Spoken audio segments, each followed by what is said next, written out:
one area that one concept that I've looked at is a voice chain. So essentially, all your voice recording is there. You convert it into text. The value of voice data is the last leg, I think, to that realistically the big tech haven't got ownership, although Microsoft is very much going. What do you see with that? Yeah, I think voice is the one that because data isn't seen as voice. I think that's the bottom line. The big tech companies, I think, miss voice. I think they just don't get voice. But I think that voice is a piece of data. I think it's a really interesting idea, and I can actually see it becoming more and more important. It goes back to this security thing again. Do I feel? And this is an odd thing. I think it's a psychological thing. I'm not bothered about people tracking me around the net, which lots of people do through the cookie platforms, and understanding where I go, what I do, how long I spend there, all the good things that you know and we all know about what's out there. But I'm not sure when people are listening to my voice, and it's bizarre. It's absolutely bizarre that there is no difference in principle between either one. And I think that's just a psychology thing. It's odd. When someone says to you, "My data is secure," what do you think that they mean? I think they don't understand what the question is. I think that yeah, I do. We do a lot of work with HP, Hewlett Packard as was, and HPE, which is the enterprise version of that, and they have a whole security division which has got thousands of engineers. And I was talking to the head of that company about 4 years ago in Sunnyvale in California, which is where they're headquartered. And he said to me, there are two types of companies in this world, Shaun. I said, oh, what's that? He said, companies that have been hacked and companies who don't realize they've been hacked. He said, and I think that if people think their data is secure, then I think they're naive. They're naive. No matter how secure you think it is, unless you are a deep tech understanding of what it is that you're providing in that data, everything is open. Everything is open. If they can hack the FBI, I'm sure as heck they can get into my computer in the middle of Solihull if they wanted to. It's just that there's nothing in there worth having, in my opinion. Now, that may be not their opinion, but there you go. I totally agree. I think it's your admin's safe in this data center, but really, you put your documents in that file, guarded by 2 piranha fish and 10 Roman gods and things like that. And yeah, it's safe, but in doing so, your phone is just giving away exactly everything that you're doing, your behaviors and everything like so. All of that data is already there, and do we really want to hack into some CAD drawings of the next table that this guy is going to know?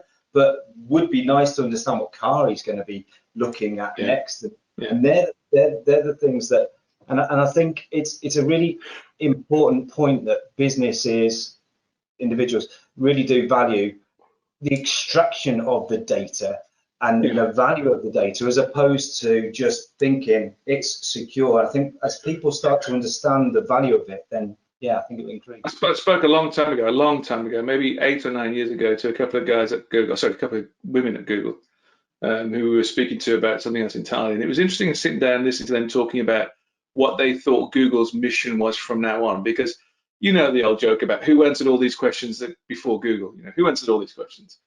Well, the next step for Google is this intuitiveness that they're trying to breed into their algorithms, which is where they will answer the questions that you ask, that you want, before you want to ask them, based on the data you have provided to them before that point in time. Because we are creatures of behavior and routine. That's what we are.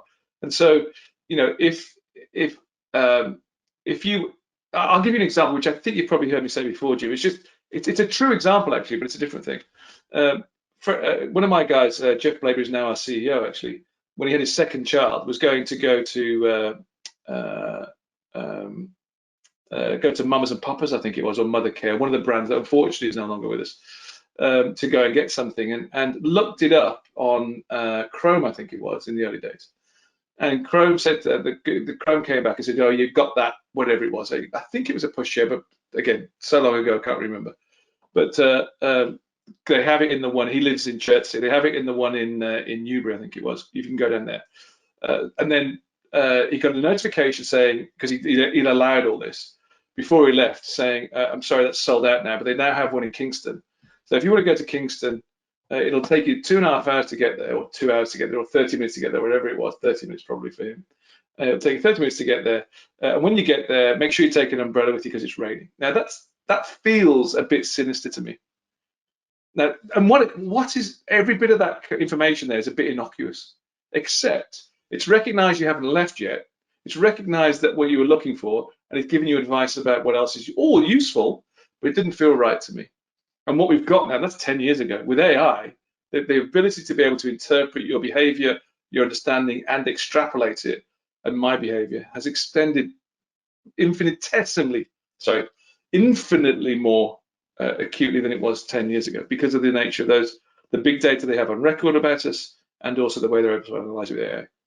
I think that Amazon could look at Jim Roper and say, right, okay, we've made this from his purchases, and we have made this from all of his activities through our partners. Do you think they would have a figure?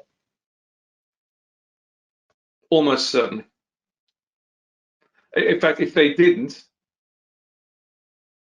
it would be more surprising if they didn't than if they did. Do you think 50-50 is a good sort of negotiation with them? I think you could try. It comes back to scale, Jim. It comes back to scale. If you said it, probably they'd have to listen because it's you, obviously, Jim. But if the whole of Solihull did it, you'd probably get a reaction then.